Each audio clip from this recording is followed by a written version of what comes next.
Let's take a look at another example. Suppose we have two vector spaces V and W. Let B be an ordered basis for vector space V.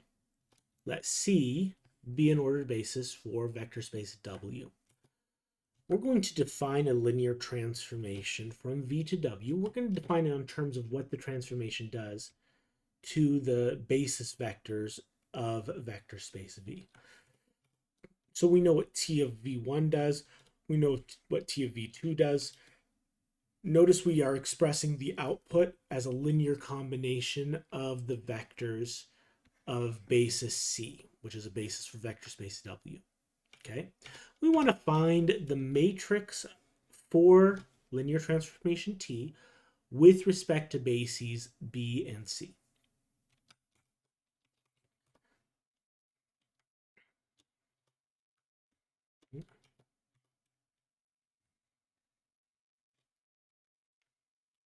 So linear transformation gives us a way to go from vector V into vector W.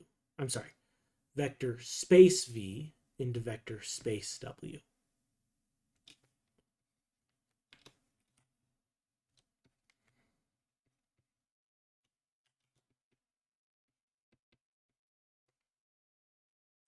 Okay?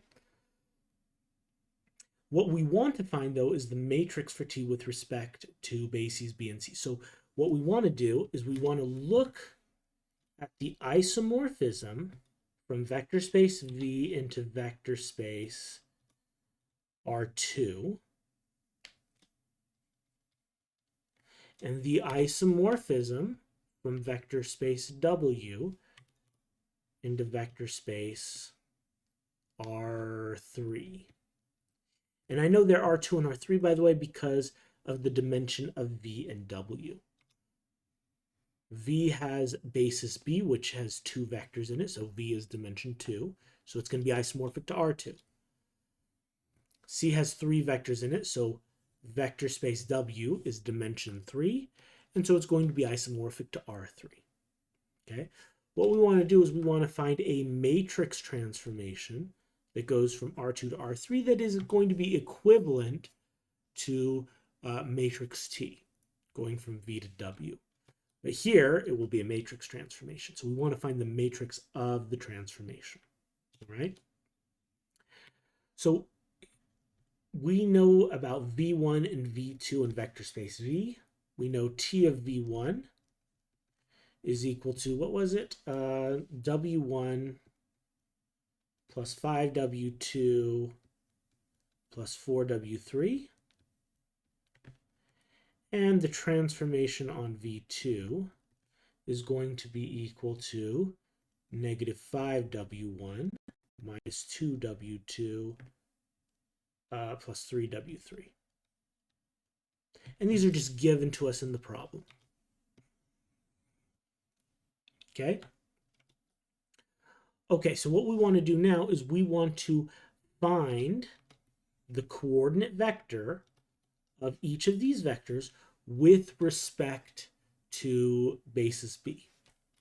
Okay, so transformation of V1 with respect to basis B is the vector 1, 0, right? We have 1V1 plus 0V2. And similarly, the coordinate vector of V2 with respect to basis B is equal to 0, 1. Okay, we have no V1s and one V2. And then here, the coordinate vector of TV1 with respect to basis C is going to be, now basis C is the basis with vectors W1, W2, W3, and I could see TV1 is 1W1 plus 5W2 plus 4W3.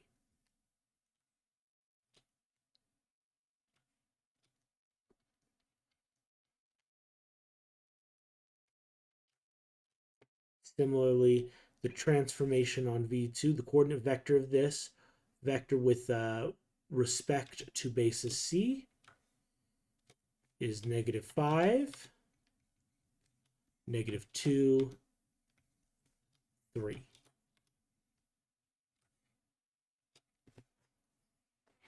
Okay. So I want to find a linear transformation that takes this to this and this to this. Okay. So this transformation is called T prime. It's going to be some matrix transformation A of X. Okay. Well, matrix transformation A, if I take the transformation of this guy, because this is our first vector in our ordered basis, it gives me this. That's going to be the first column of matrix A.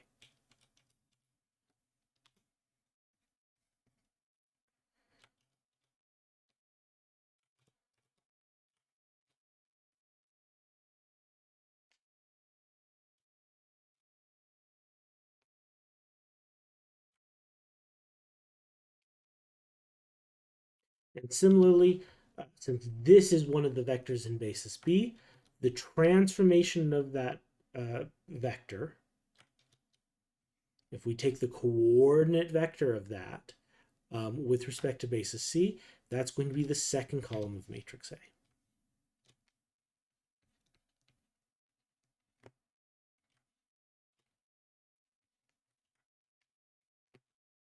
Okay, so again, this works because V1 and V2 are the vectors in basis B. Just thinking about it, just if we ignore everything above this, and just thinking about this as a transformation. If we think about matrix transformations, we know, hey, the transformations on the standard basis vectors give me the columns of my matrix transformation. Once I'm at this point, these are my standard basis vectors, right? The coordinate vector of V1 with respect to B, the coordinate vector of V2 with respect to B. These are my standard unit vectors, standard basis. Okay, and so the transformation on these, which are these, is going to be the columns of the matrix transformation. Okay, and so my final answer here, 1, 5, 4, -5, -2, 3.